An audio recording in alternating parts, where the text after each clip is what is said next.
గౌరవ సభ్యులు చాలా మంది మరి మా సర్పంచులకు ఎంపీటీసీలకు రావాల్సిన నిధుల విషయంలో మాట్లాడిన అధ్యక్ష.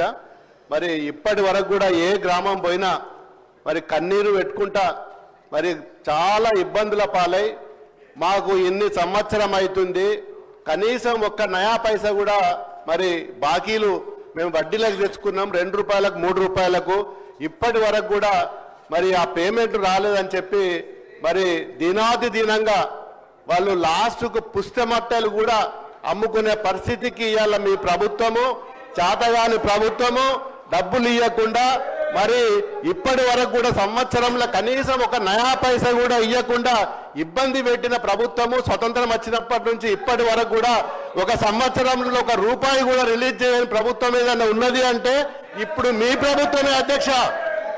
ఇంకొకటి అధ్యక్ష, సర్వశిక్ష అభియాన్ సంబంధించిన ఉద్యోగస్తులు గత 15 రోజుల నుంచి మరి రోజు సమ్మె చేస్తే కనీసం దాని మీద ఏ ఒక్క సభ్యుడు కానీ మరి అసెంబ్లీలో కానీ బయట కానీ మాట్లాడే పరిస్థితి లేదు.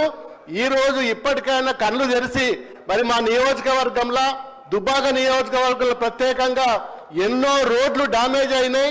కనీసం ఒక్క రోడ్డు కూడా బ్యాలెన్స్ వర్క్ ఉన్న రోడ్డు కూడా కనీసం 1 లక్ష 2 లక్షలు కూడా ఇయ్యని పరిస్థితిలో ఉన్నది అంటే ఎంత దౌర్భాగ్యమో మరి ఇప్పటికైనా గుర్తించాలి అధ్యక్ష. ఇంత ఎమర్జెన్సీగా కొన్ని రోడ్లలో యాక్సిడెంట్లు అయ్యి కాళ్ళు ఇరిగి చేతులు ఇరిగి ఎంతో మంది చనిపోతున్నారు. మరి ఎన్నో లేఖలు రాసినా ఎంతమందిని మాట్లాడినా కానీ ఏ ఒక్క మంత్రి కానీ ఏ ఒక్క కలెక్టర్ కానీ ఫోన్ కూడా లేపని పరిస్థితిలో ఉన్నది. సెక్రటరీలకు మొదలుకుంటే మంత్రులు కానీ ఎవ్వరు కూడా కనీసం స్పందించరు. ఒక ఆర్ఎన్బి అధికారి కానీ పంచాయతీ అధికారి కానీ ఎలక్ట్రిసిటీ బోర్డు సంబంధించింది కానీ పిఆర్ కానీ ఏ ఒక్క అధికారి కూడా మరి ఈ విషయాలలో కనీసం డిస్కస్ చేయడానికి కూడా రివ్యూ మీటింగ్ పెడితే కూడా రాని పరిస్థితిలో ఇవాళ మీ ప్రభుత్వం ఉంది అధ్యక్ష.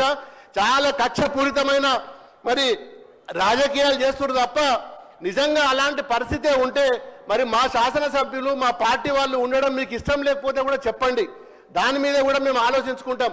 కనీసం ప్రజలను నష్టపెట్టకుండ్రి, ప్రజలను బాధ పెట్టకుండ్రి. ఎన్నో సమస్యలు ఉన్నాయి.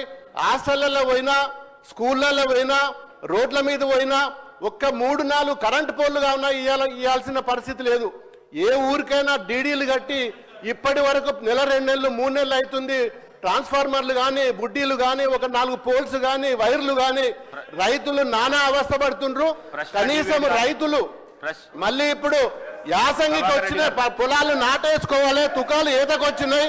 కనీసం ట్రాన్స్ఫార్మర్లు కావాలంటే ఒక 2-3 కరెంటు పోల్లు కూడా ఇవ్వలేని పరిస్థితుల్లో ఇవ్వాలి మీ ప్రభుత్వం అధ్యక్ష. మినిస్టర్ గారు